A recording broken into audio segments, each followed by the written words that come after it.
Welcome to the Broadside Podcast.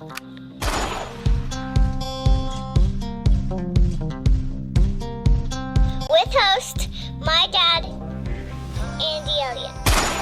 All right, welcome back to the Broadside Podcast. I'm Andy Elliott, and on today's episode, I sit down with Casey Sainsbury, a guy I've gotten to know over the last few months.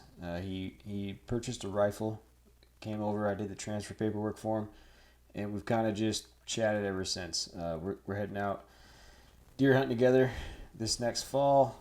Casey's he's a great dude, and without giving away too much, he also has a great life story. He's relatively new to hunting, but this chat we talk a little bit about hunting and mental health and just life decisions and some other rabbit holes we kind of get down into. It was great to sit down finally with Casey around the fire and have a chat and get to know him a little bit better. So I hope you guys enjoy this. Also, make sure you check out my website. It's live now, elliottOutdoors.com. Anything you need for hunting, I've got ammo, guns, bows, meat processing, stuff grinders, knives. There's some Havalon knives on there. There's some lacrosse boots for irrigation boots. Not technically muck boot brand, but whatever you want to call them. Also, right now, if you're going to buy a pair of boots, discount code Lorna for 10% off, because we all know the shit's getting deep around here in Washington, and you might need some boots. So go check that out. Also, leave a comment. Let me know what you think about the episodes. I got a few more in the chamber that I'm trying to get edited and put out here.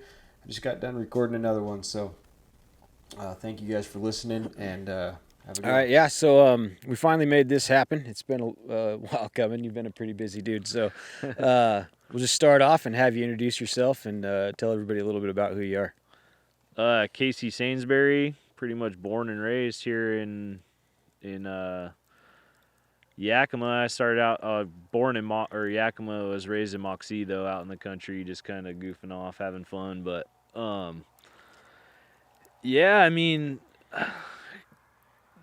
went through high school, middle school out there in East Valley, left high school, moved to North Dakota. I've told all this part of the story before on other podcasts, but just kind of ran around, man, through being a teenager and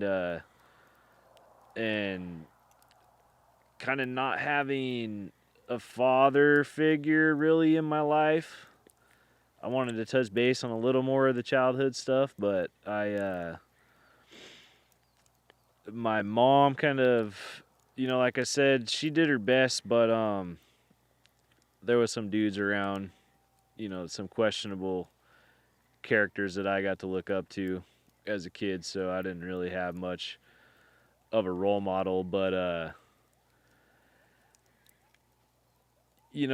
somehow was able to kind of keep on a semi-straight path. I mean, this really curvy semi-straight path that kind of leads me down a really adventurous road as a kid and kind of kept me safe at the same time.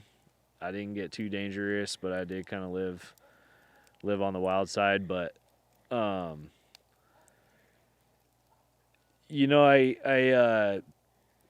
guess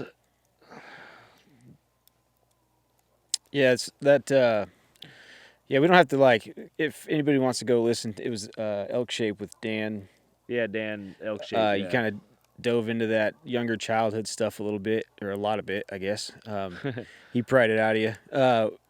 I kind of wanted to bring you on here and kind of tell a little bit different style of a story, So as a child, in your childhood, just to touch, was there any hunting going on back then? Did you do a lot of outdoor stuff as a young kid, or is it kind of something that came on later? Yeah, definitely something that came on later as a kid. I think there was stories of my dad hunting or my family hunting that elk camp.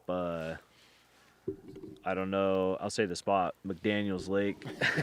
I'm pretty sure no one killed an elk there ever.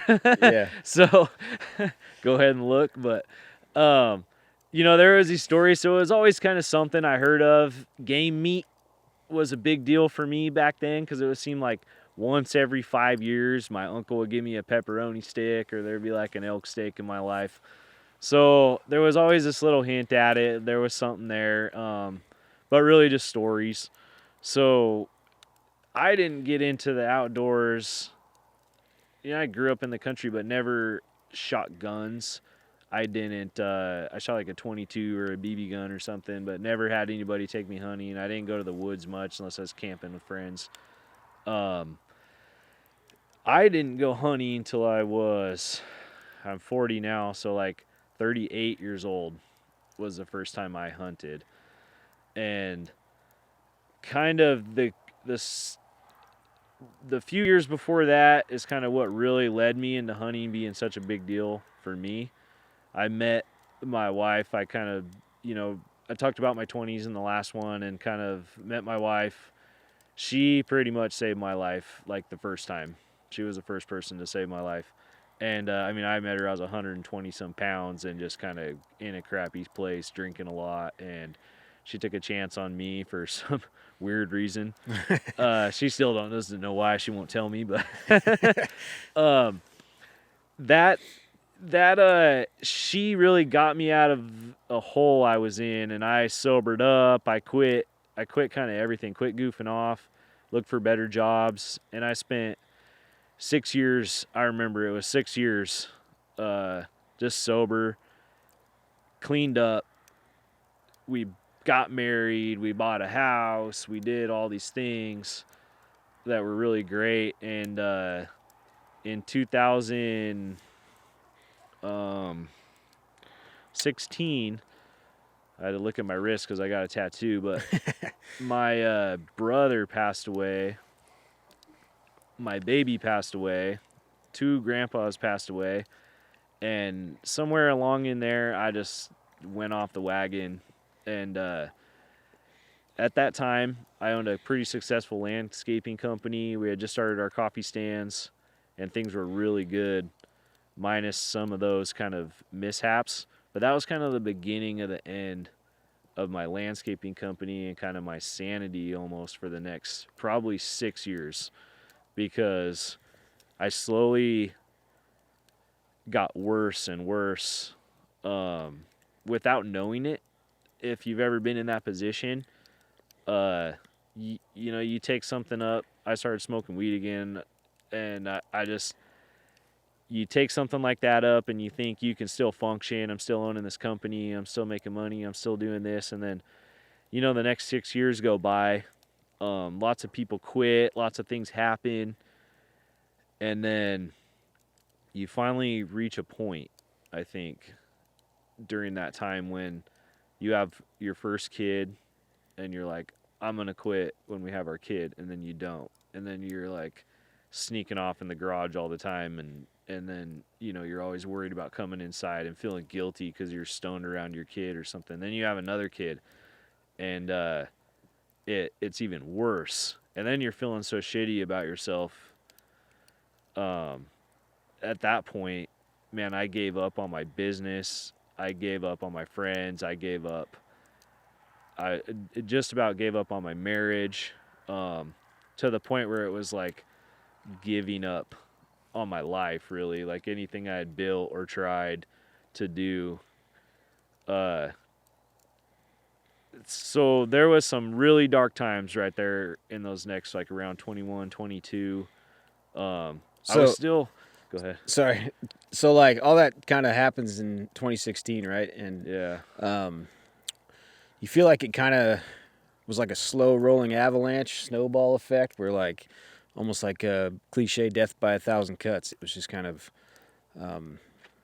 wavering a little more here and there to kind of get you to that point. It is. It's kind of like you don't see it until you're really deep, until you can't see the light anymore. I didn't see it as much as my wife would try to say it. She was so compassionate to what I was feeling, and trying not to push me over the edge, I think, that that it was easy for me to be in denial really bad, Yeah. kind of about which way I was headed.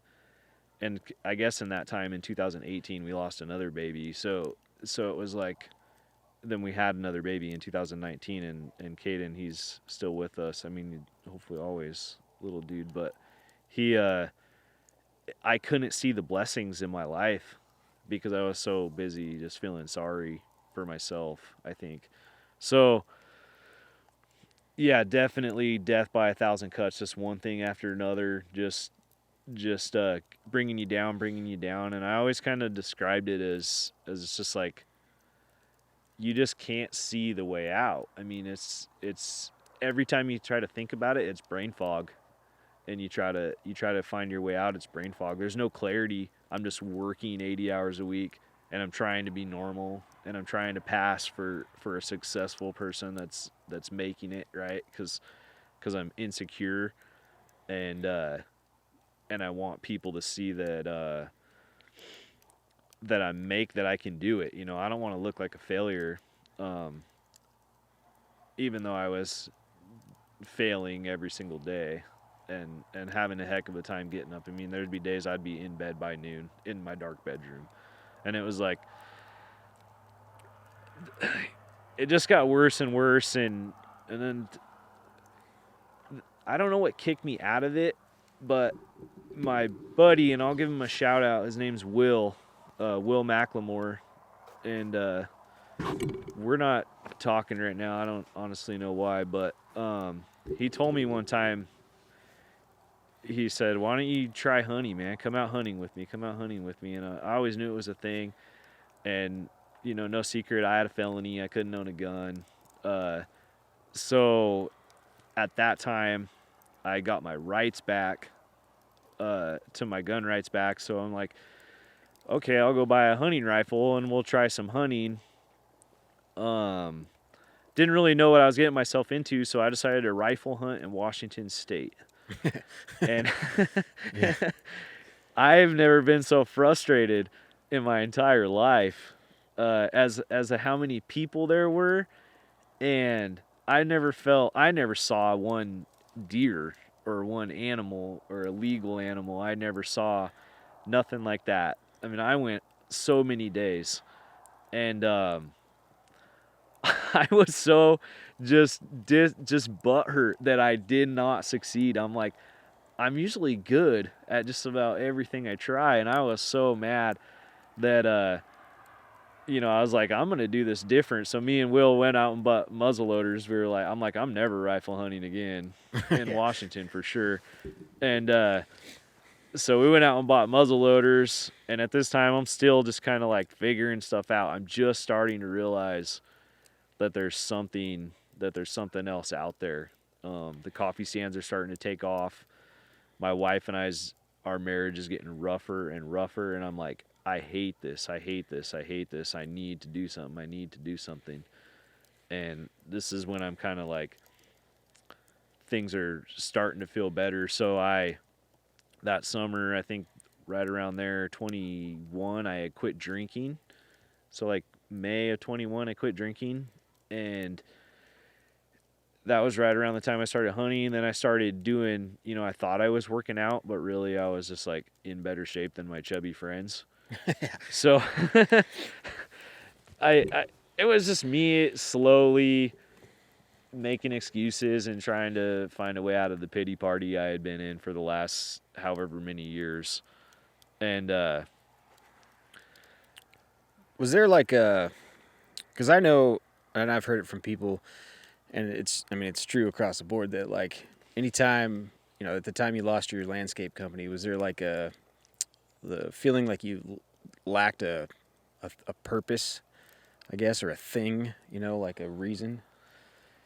yeah, definitely. I started my landscaping company as an irrigation company, and I knew irrigation really well. I know irrigation really well. That's what I went to school for. And I hired a gentleman named Pedro, and he knew everything. He'd been doing it for 20 years.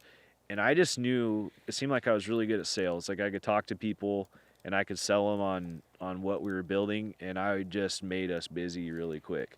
So that was my purpose. Yeah. I did well in that position in my company. That was my position. Pedro quit a couple years later, and then I was definitely, I had a lack of purpose because I could sell all day and I could not hire someone to get the work done. So that was something like I didn't have the clarity of mind to kind of work through it. Where today I believe I could have just solved those issues. But back then there was no way for me to work through that. So I did not have a purpose in my company anymore besides selling jobs that we couldn't get done on time and couldn't make money on. Yeah, I was asking that because like I've seen kind of downward spirals in guys, especially like some of the people I've known who like rode bulls for 13, 14, their whole entire life, 14 years or whatever it was. And it's something I struggled with a little bit when I could no longer do that. It was like, well, what the fuck am I supposed to do now? Yeah. And I've seen that transition into people kind of hitting that downward spiral with whether it's alcohol or losing their jobs or drugs or whatever it is, because they're just lacking that thing. Yeah, that I wasn't a great leader for those guys because of my headspace, I should say, probably. So and maybe we'll jump back to that in a little bit, but it's like even right now as we speak, me kind of finding my direction is kind of where I'm at, right? When you talk about mental health and stuff, if I'm struggling on anything right now, it's like, what is my purpose? Because I sold my business in 2022 when my last employee, I had one employee left, the other guy quit, and I just about pulled my hair out and I said, fine, it's yours, take it. I don't want it anymore. This is just buy all the equipment. And I spent the next, that's been 2 years ago now almost. Well, yeah, a year and a half. And it's like, I get to spend the next year and a half when I'm 39 years old figuring out what I want to do with the rest of my life. Like I'm 20 again, right? And it's like, I still don't know, I still don't know. But we can get back to that a little bit, I think, because I will lead into what's next, I think, as far as like mental health and stuff. But it's, I really do enjoy sharing my story, and I've got to talk to a few people that I feel like they've been impacted by things that maybe I've said or something. I've never felt anything like being able to help someone through a problem. It's really just like a good sensation. But I got to do that for this kid that worked for me. He was a freaking mess. You think I was a mess? He was a freaking mess. And I got to work that kid and work that kid and work that kid. And when he quit, it broke my heart. He was like my little brother because I had lost my little brother, and this kid was just like him, was emotional, and he quit that day. It broke my heart. I said, I don't want this business anymore. I'm done. That was the day I turned my life back around. That was the day, that was the kick in the ass I needed to fix things. Hunting was like getting me there, and I knew I wanted something different. And that kid quitting just did something to me. Like something clicked inside of me, and it wasn't long after that I started working my tail off that summer.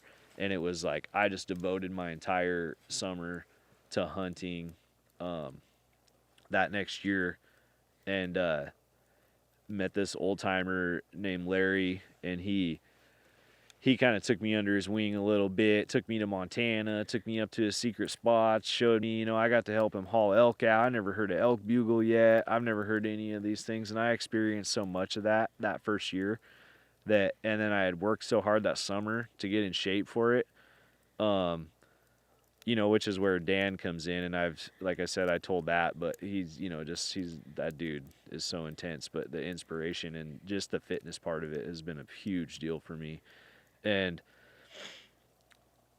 that next year hunting is what really, him quitting, me working my ass off all summer, hunting that year, killing my bull that first day, and then never seeing another legal animal the rest of the year, but working my ass off.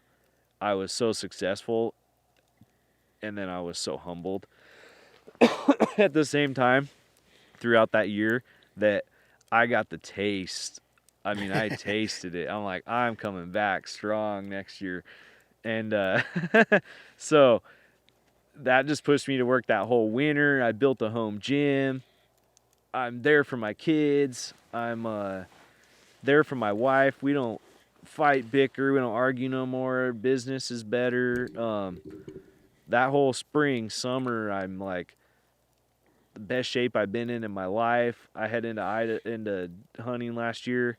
I hunted 4 states, and 80 some days last fall, and just had the freaking kind of the time of my life being out there by myself, solo for almost all of it. And I learned so much about myself in those last 2 years hunting, and just the clarity of mind I had. But I never knew my whole life there was something like hunting, and that being alone was such a positive thing. Being alone to me was like a negative thing, a lonely negative thing, sitting at home, feeling sorry for yourself, not like being up there and working your ass off for something that really only means something to you. But my wife, I guess, eats it, you know. Yeah. She don't care if there's antlers on the wall. Yeah. But neither do I guess. I mean, I shoot the first legal thing. I'm so freaking new, and hunting is so freaking hard. Yeah. So I go to Idaho and hunt 19 straight days and never see an elk. And then on the 19th day, an elk walks in front of me and I shoot it. And he's like a nice 6-point. And it just blew my freaking mind. And then I couldn't find him. And I found him 40 hours later. Oh, yeah. Decent shot, actually, and he died 300 yards away. I just spent so much time learning how to kill an elk. I never spent any time learning how to find an elk. Once I shot him, I think. I heard him crashing down there. It was right at dark. It was 26 degrees at night. I decided to wait. And couldn't find him. I had 3 people helping me that I had met down in camp. None of us could find him. So I walked around 26 miles in one small drainage right there looking for him, and finally found him the next day. And I was going to quit. I mean, if it would have been Casey from a couple years ago, I would have just quit. Oh, quit looking? Quit hunting. Oh, quit hunting? I was heartbroken. Oh, yeah. I mean, I was That's crying. tough, yeah. I made like a video on my phone, crying. I'm freaking... To go through that, they always say it's going to happen, right? Yeah. But to go through that your first time, with the first time I drew my bow back on an animal, first time I let an arrow fly, the first time I've been 30 yards from one, and I don't find him, and I lose all the meat, and it just felt so bad. But somehow I was able to, I think because of all that hard work and some of the things that had happened that summer before with the elk shape camp, and I went to Ryan Lamper's Western Hunting Summit, and they had awarded me his bear claw as the Terry Hess Award for it's like this thing they gave to like someone who just they thought deserved it. I don't know, some reason they thought I deserved it. Yeah. But that meant a lot to me. So I was able just to come back from it and hunt the rest of that year and be positive, and then shot a doe. I mean, wasn't any more successful. I missed a buck at 20 yards with my bow, and then, went to Arizona and shot my first mule deer. So it was a good year. I mean, I shot 4 or 5 animals, and I missed a javelina 6 times. But Yeah. Had a hell of a time. So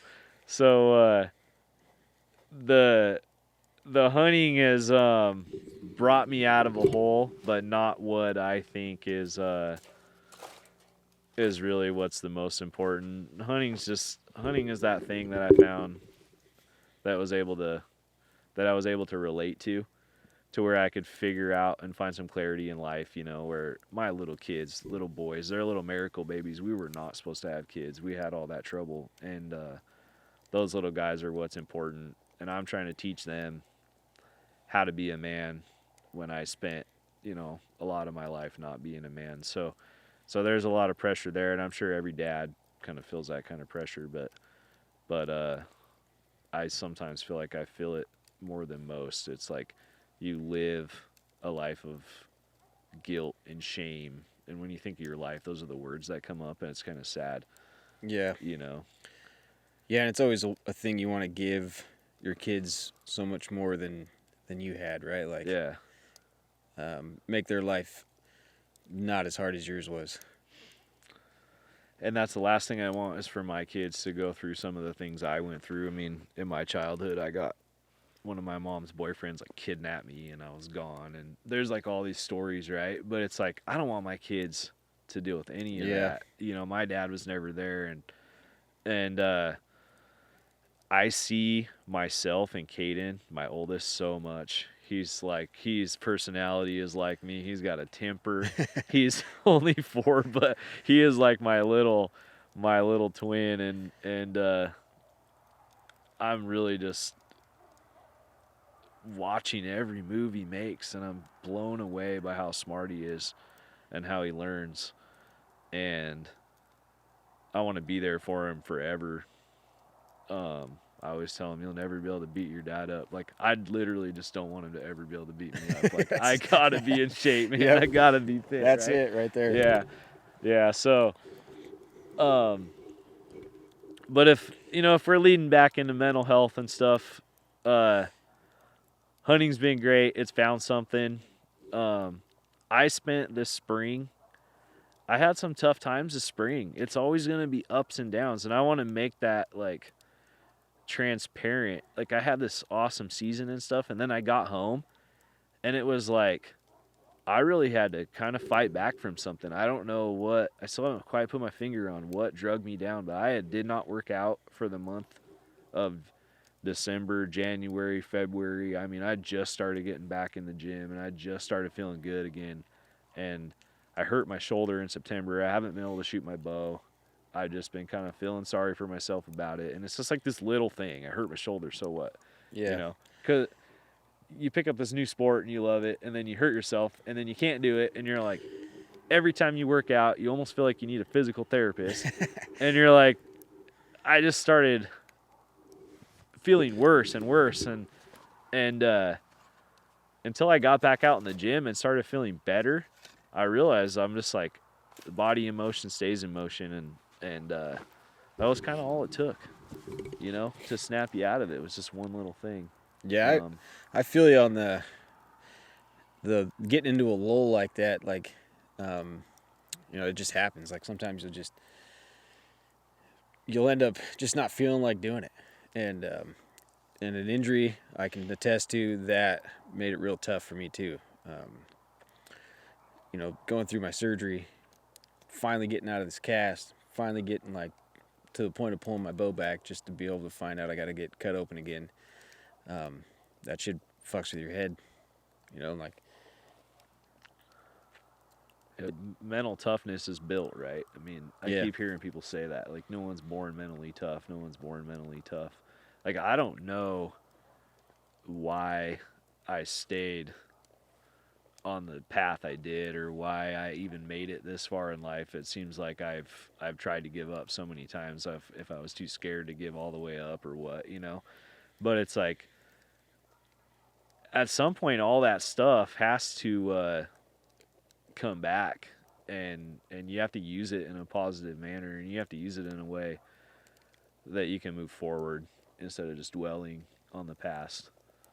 And that's what the next section of the life is, man. Is just moving forward. I'm 40. I got no room in my life for feeling sorry for myself for things that happened a million years ago. So just got to keep pushing, I think, and find that thing that makes you feel good and do it, and then figure out what's important in life and live for it. You know, is money important? Is time important? When I sold my business, I decided time was way more important than money.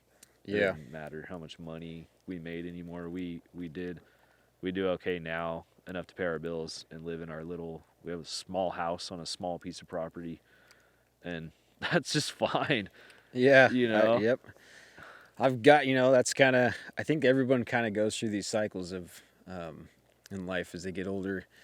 You want the cool car and the big truck or whatever it is. And then at some point you realize like, it's really not worth the time. Like, especially kids. I think kids bring that all around and back to, time is more valuable than money. By a long shot.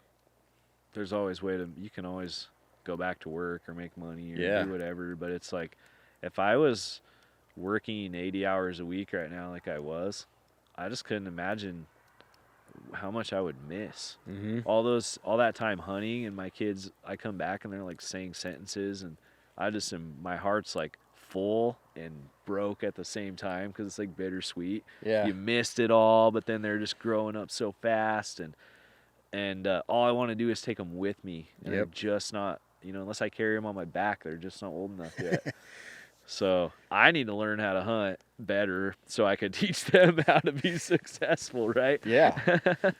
100%. I mean, that's a big driving factor for a lot of stuff in my life now is for their future, whether it's the waypoints I put on my maps so that I can pass those down like treasures, Yeah.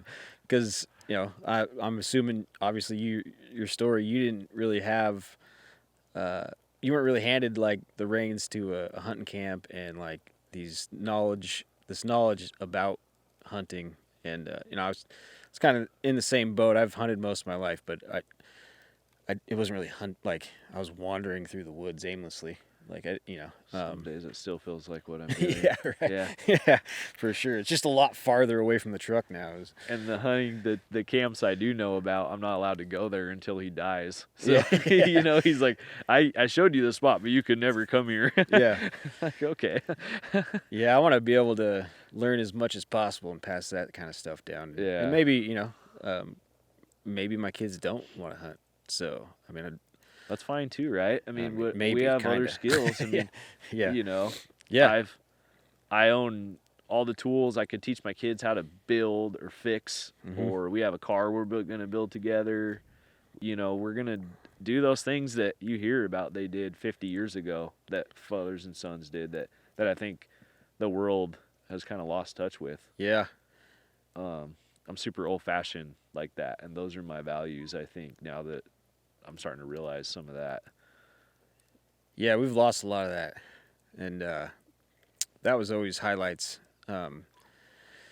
Anytime that, an elder in the family taught you how to do something, and I don't see that very often anymore in these younger generations. With my kids, I try to do as little amount of time behind the screen as possible. Little, yeah. They'll get some shows before bed. Sometimes they'll watch probably too much TV, but yeah, there's been some generations raised on iPads that kind of missed out on a lot of like great life skills. I feel like I kind of came up. I don't know what generation we consider ourselves. I think we're lost. I know. I was lost. born. I didn't have a Nintendo. There was definitely no iPads or internet until I was like a teenager. I bought my first computer when I was 25 and went to college. Yeah. Like I never knew how to type. I just played outside. I rode BMX bikes and mountain bikes and always had a set of handlebars in front of me because that was kind of my peace. I think that was where I found peace. And now every time I get behind a set of handlebars, I break something. Yeah. So I can't do that anymore. I'm too fragile.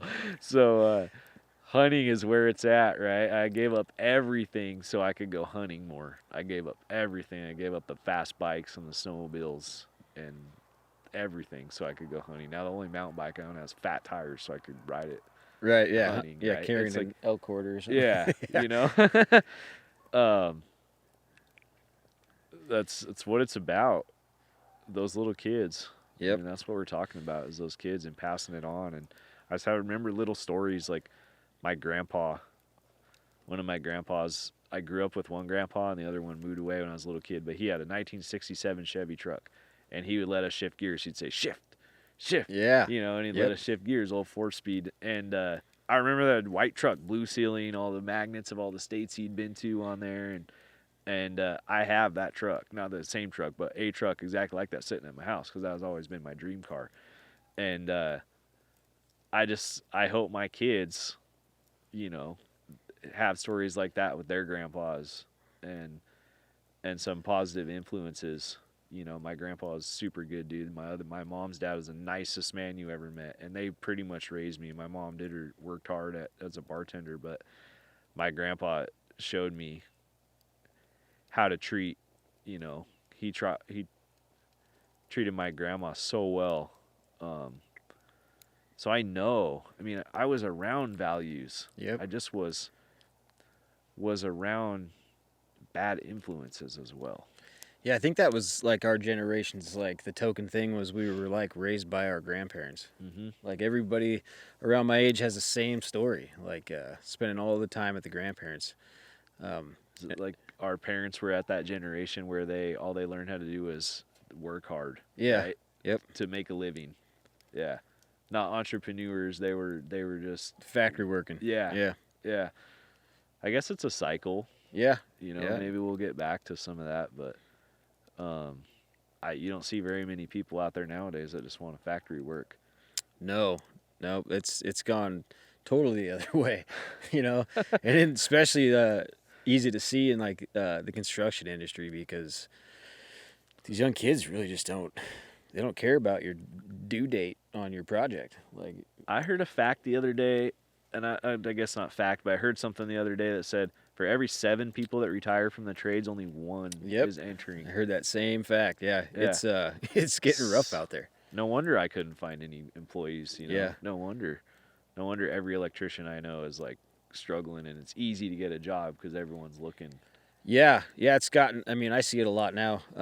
Is guys that have been doing it a while pretty much have free reign. They could go get a job anywhere because companies can't find people. And some of them seem like they're hopping. Oh, big time. Yeah, dude. They're hopping for money. Mm-hmm. It's all about money, right? So. Yep. But I guess if you're gonna work that job, I mean, money's important, I guess. But yeah, I don't.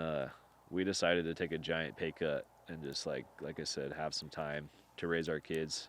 Once our kids get in grade school, I'm just gonna push a little harder again because I'll have days, Yeah. But for now, they're home a lot. I like spending time with them. I like raising them. I like bringing them with me places. I like hanging out with them. They freaking make me laugh more than anyone. So. Yeah, that's good. That's a good, like, I try real hard not to have to let someone else raise our kids, and keep them as far away from public school as possible for as long as I can. But that is the plan, right? Yeah. Yeah. The weird hippies with the chickens now. But, so, you came over and purchased. Well, you didn't. We did a transfer for a rifle for you. That's kind of how we met. And good. It's been great to get to know you. And I'm pretty excited. We're going to Idaho together, hunting together for the first time in 2024. Should be a good one. Yeah. Maybe something else before then. I don't know. We'll see what's going on. I'm planning on bear hunting there. Yeah. Yeah. Yep. Some bear hunting. So. I know you got an elk tag there too. Yeah. So. I'll get some scouting in. I want to bear hunt there in the spring as well. Yeah. I think Yep. For sure. So. That's coming up.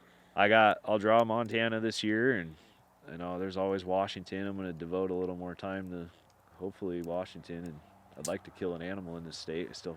Yeah, it's funny. I'm. Yeah. No, I got my elk here. I did get an elk here, I guess. Yeah. But that was more luck than anything Yeah, mine else. too. Yeah. Yep. But I had better luck out of state, but that's just kind of how it goes here.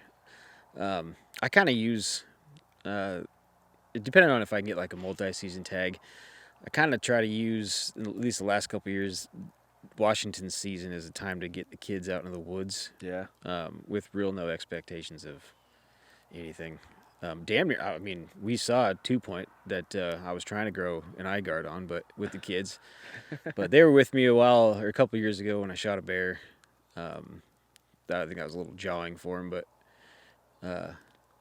yeah, I'm excited for this season. I'm probably gonna do a little less than I did last year out of state.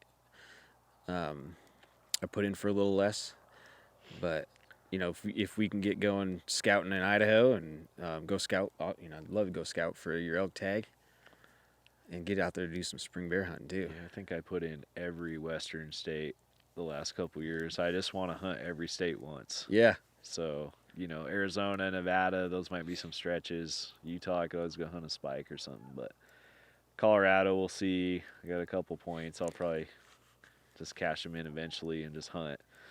And then got a buddy that just moved to Wyoming, so that's looking pretty promising as far as hunting some good stuff there.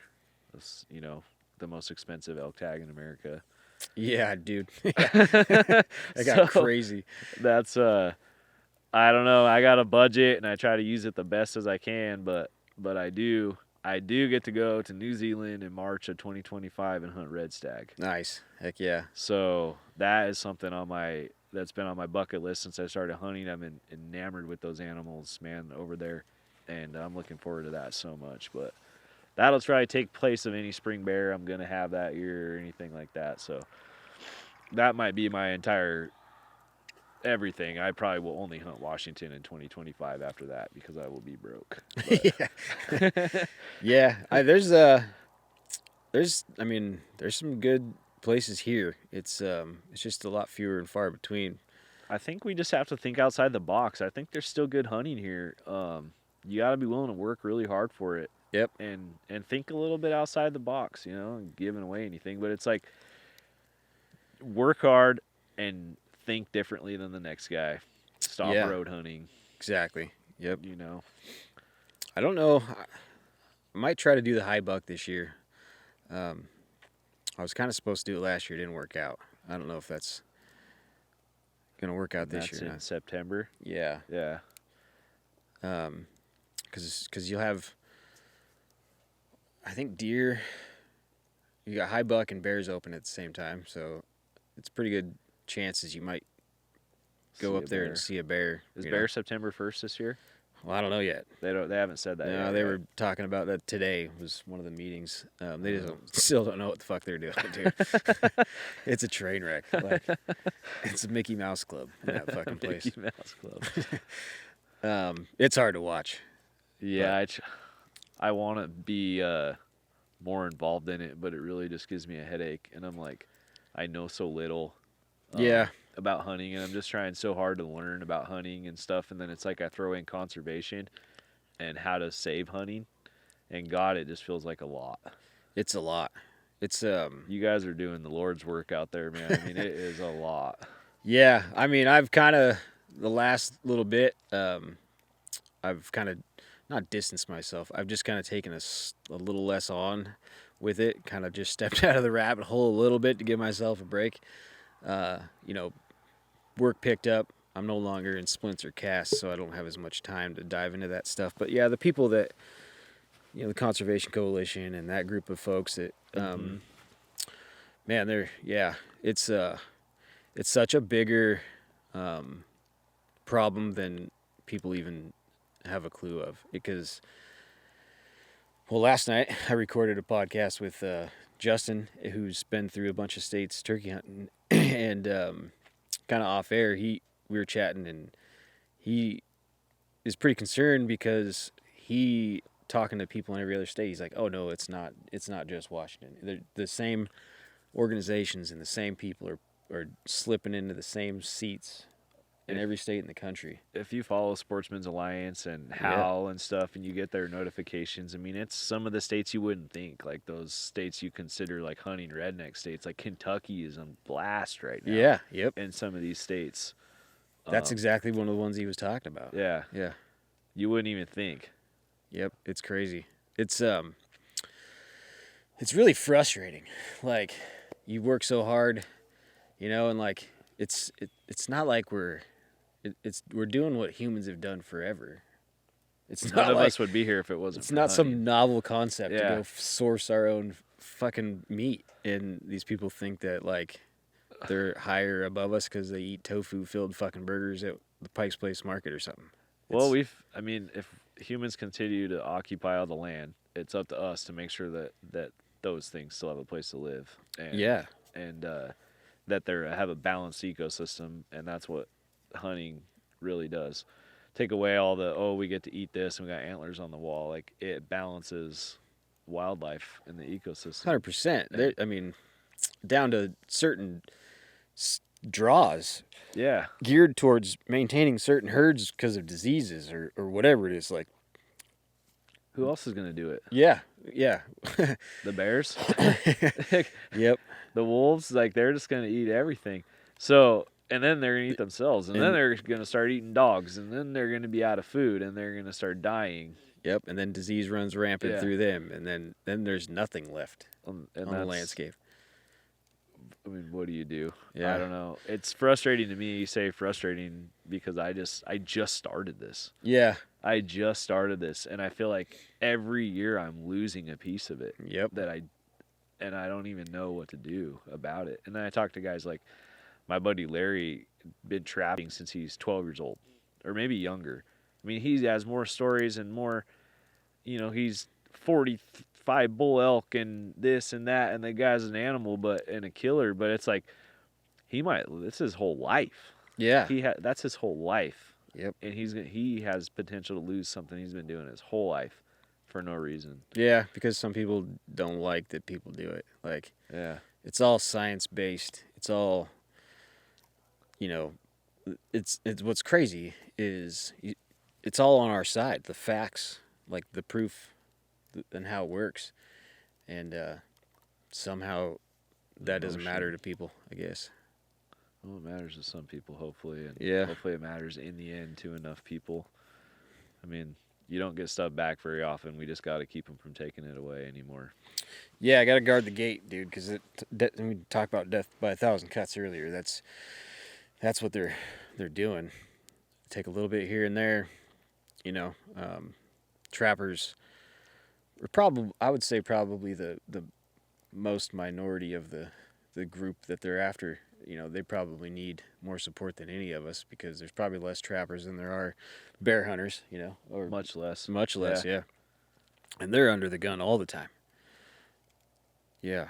And all they're doing, I mean, for a lot of part, is just taking care of nuisance animals Yeah, I know. for people. Like, and trapping on their own. The guys in Alaska trapping, the guys up north, and it's just they're making things with the fur to sell. They're staying warm with it. It's not like an abuse of power. So I don't know. Yeah, I don't know. It's all getting utilized. But I've always just left people alone. Ever since I was young, it's like, you be you. Yeah. I don't care who you are or what you do. Like, I don't understand the concept why you want to run other people and change people and take away things from people, and it just always eluded me why they even care to do that. Yep, I'll never understand it. Like the tags that are it's fucking taught in hunter's ed. Like the tags we get are for the surplus animals that exceed the carrying capacity of the landscape. So scientifically, they're saying that regardless, that many of them are going to die, right? Yep. Of starvation or whatever it might be. We're just making use of that now, right? It's a resource. Yeah, we're it's one less cow that's grazing a pasture somewhere because we're taking that surplus animal off the landscape. But And then you hear it's a lot of tinfoil hat too about the government doesn't want us to feed ourselves, and I mean, Yeah. there's all these different angles that people are taking to why the anti-hunters or why they're doing the things they're doing or pushing so hard. What's the basis behind it? It's either tinfoil hat or it's just they just want to win. I have a hard time understanding the whole thing in the fact that those organizations' entire paycheck. I mean, the people get from working there comes from trying to end hunting, right? So, okay, let's say you stop it all in Washington. You just killed your job, right? Like, not only that, like, I think they're using the law where, you know, if you can sue the state and win, I don't remember when that law passed. The state's got to pay your lawyer fees. So I feel like what they're doing is they're putting in these initiatives or whatever they're doing, or suing the state, knowing that they're probably gonna lose, but they can fund off of it and be like, we're doing this, send us money. And so they've got all these people sending them money, and then let's say they win, and they get all their money back, and now they just double dipped and got everybody else's money to fund that thing, and they get a pile of money to send in like an initiative or use box biology that way. And it's just like Just all donations, huh? yeah, but it's almost like it's almost like they don't really care, and it's more of like, let's all buy fancy houseboats, you know? I could be wrong. I don't know. I don't know how all that stuff works. I mean, they're nonprofits, but that doesn't mean that nobody's getting paid. I don't like the water that much. Yeah, right. I don't either. I can barely swim. I don't swim. Yeah. Yeah, we just got back from Mexico. I didn't even touch the water. Yeah, I'm not a big water fan. I'm like, do they have animals here? What's in the forest over there? We go hunting. Yeah. Yeah, I mean, we kind of went off on some tangents there, but that's cool. I like that stuff anyway. No, it's good to talk about, and I'm interested in it. But like I said, it's just it's a lot sometimes. It's nonstop. It's a lot. They are nonstop hammering on one thing or the other, and then, you know, go speak your 3 minutes, and then they're giving it 2 minutes, right? Yeah, they cut our time now, and then they're probably cherry picking who gets to speak. Yeah, in person. It kind of seems like. I feel like, I mean, there's another tinfoil hat thing, but there's definitely a feeling of the cards being stacked against us somehow. I feel like they're pulling some shit, but until we can prove it. It seems like the wins we get, like them postponing the bear and cougar decisions and stuff, is kind of like forced upon them. Yeah. Oh, definitely. Yeah. At least some of them. Not all of them, for sure, but yeah. And they're small wins. Saving face, maybe. Yeah. Yeah. They might be, they might be giving us these small wins to hope that we just walk away and be like, we got it. And then really put the fucking hammer to us, but I don't know. Can't just let them get away with it. But no, I mean, do you look at the Facebook group sometimes though, and people are like, they're so uninformed still. It's insane. Even the hunters, they're so Yeah. uninformed still of what's really going on. They're still just blaming Fish and Wildlife, and they're blaming like the wrong people, and then they're like, screw it, we can't do anything anyway. Yeah, because that's the complete wrong thing to say. That's the most annoying. The most frustrating thing is, and don't get me wrong, dude. There's times where I'm just like, that was fucking pointless. Like, they didn't hear a thing we said. Yeah. But we have to say it because I think one of the biggest problems is we weren't. So they were basically getting away with whatever they wanted to, you know. And I'm not discarding what guys. There's been guys doing this a lot longer than I've been dealing with this commission stuff, but what kind of gave them momentum? Yeah, I think that we trying to stop a speeding train. Yeah, and up until the last few years, I never seen any posts or videos on commission stuff. I was just as informed as the next guy, that's on Facebook right now. But I think it's trending in the right direction. I didn't have any idea any of it was even a thing 3 or 4 years ago, and then now I'm like in the middle of it because it's what I read about and what I see and what I am interested in. So it's like I don't know anything else besides but to try to fight for what you believe in right now. Yeah. For what we believe is right, I guess, or they say it's not a right, but it's like it's literally the oldest thing in the history of the world. Yeah. Literally, I mean, yeah, like as long as there's been a human on Earth, he's been hunting. Been hunting, yes. So, I don't know. I guess take it away now. The New World Order. Yeah, right. I'm going to keep doing it. As long as it's legal, I guess. Yeah. We ain't poaching yet. No, yeah. Yeah. Yeah, man. It's, I don't even know. Oh, we're getting close to an hour. Jeez. Like I was saying, these things fly by. It's been cool to meet you. Your story's pretty cool. I feel like we kind of have a lot in common. In kind of how, I feel like hunting filled and helped me a lot when I lost the ability to rodeo anymore. I've seen guys that, retire, quit, whatever you want to call it, from rodeo and go down some deep holes because that was their entire identity. And I enjoy hearing stories of people that found some stability in the part of being alone in the woods. It's just eye-opening what you can learn about yourself. If you just take the time to do it, distance yourself. If you can figure out what it is that's bringing you down and just cut that out of your life, because it's as important as you think it is. I mean, it's not making you better. Yeah. Do what makes you better. I had this young kid from the East Coast message me today on Instagram, and he was just like, brought up the podcast with Dan again, and that was months ago. I mean, that was last summer, and I'm like, it just brought back, and that was just today, and he's like, man, you inspired me. I had some hard times too, dude, but your story was cool, and I'm glad to know there's other people out there doing it, but it's like, it kind of feels, I get nervous, or I get super self-conscious, or I don't, being super open is hard to do for me. Being on camera is super hard to do for me. Like, there isn't even a picture of me until I met my wife. Like, I don't let people take pictures. You talk about doing hard things. These podcasts are hard things.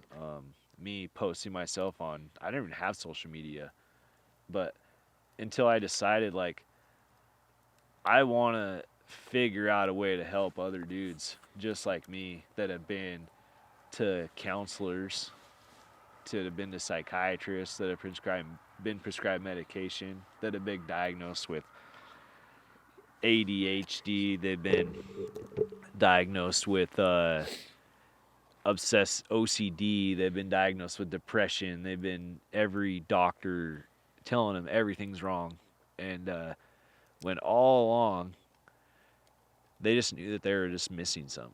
Yeah. They just couldn't quite locate where their potential was, right? And just missing something. I'm not sick. I'm just missing something. Quit telling me something's wrong with me. And I really want to find a way to do that. I want to be a better speaker. I want to work on myself. I want to try to motivate some of these younger guys that are 20, 18, 30.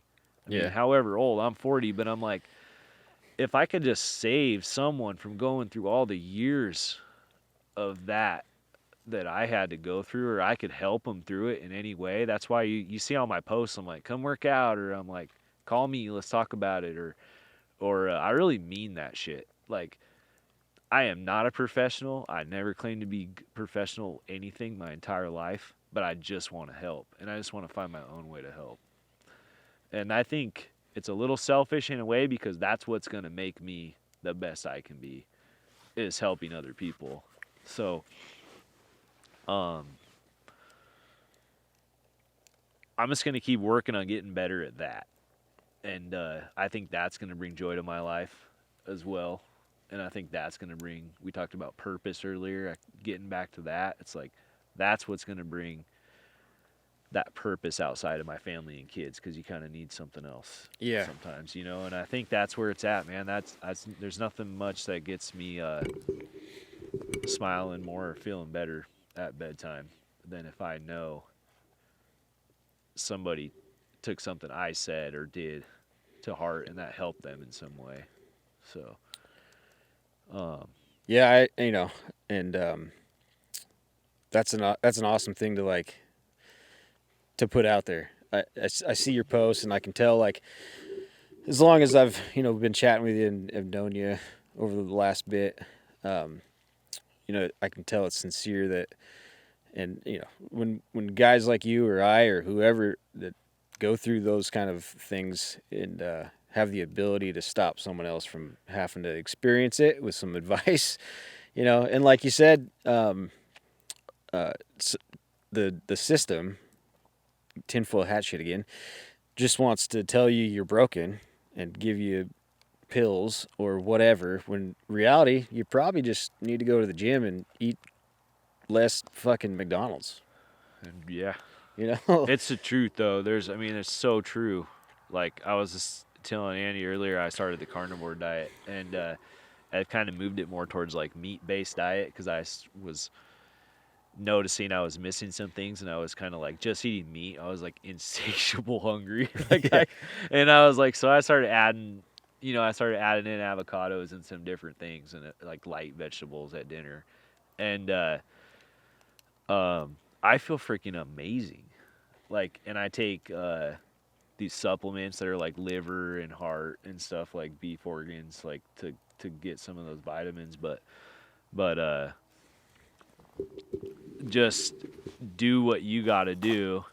It just took all this time. I hired a nutritionist, and I found out I'm allergic to milk, and I'm allergic to wheat, and all this stuff. And I'm like, dude, I would drink a gallon of milk every 3 days.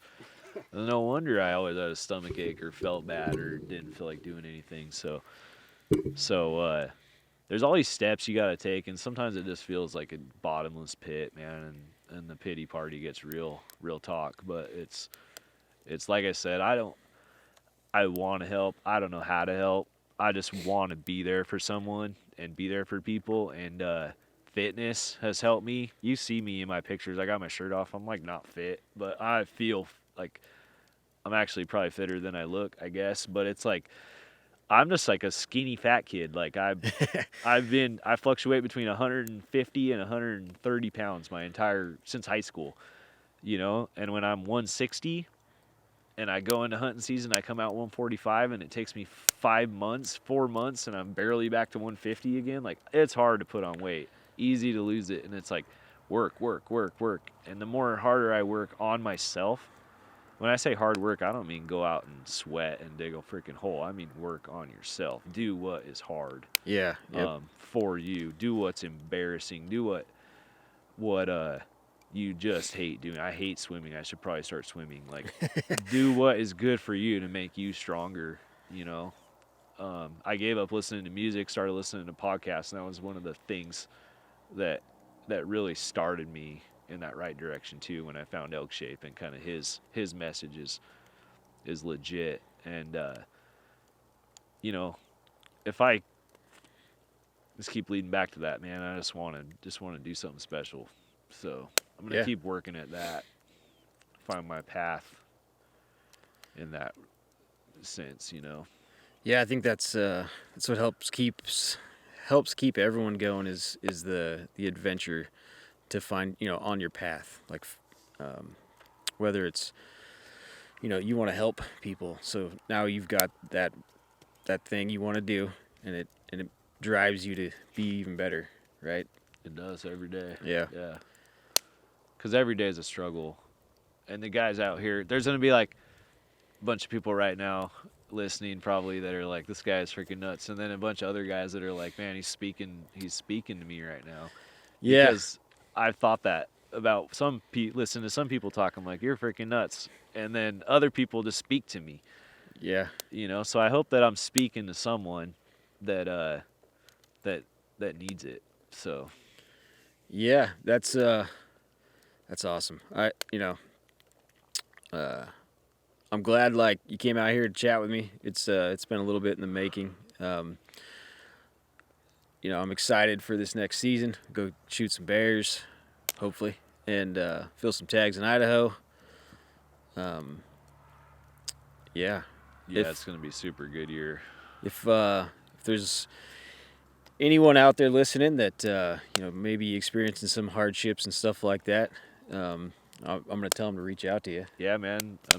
It's Instagram, Creek Outdoors, or Facebook, Casey Sainsbury. Yeah, I'll tag all that in the Yep. show notes. But yeah, man, I appreciate you coming out, chatting with me. And if there's one last message you got for anybody before we go. Yeah, it's Andy needs to be able to do 200 box step ups by I know. season. Yep.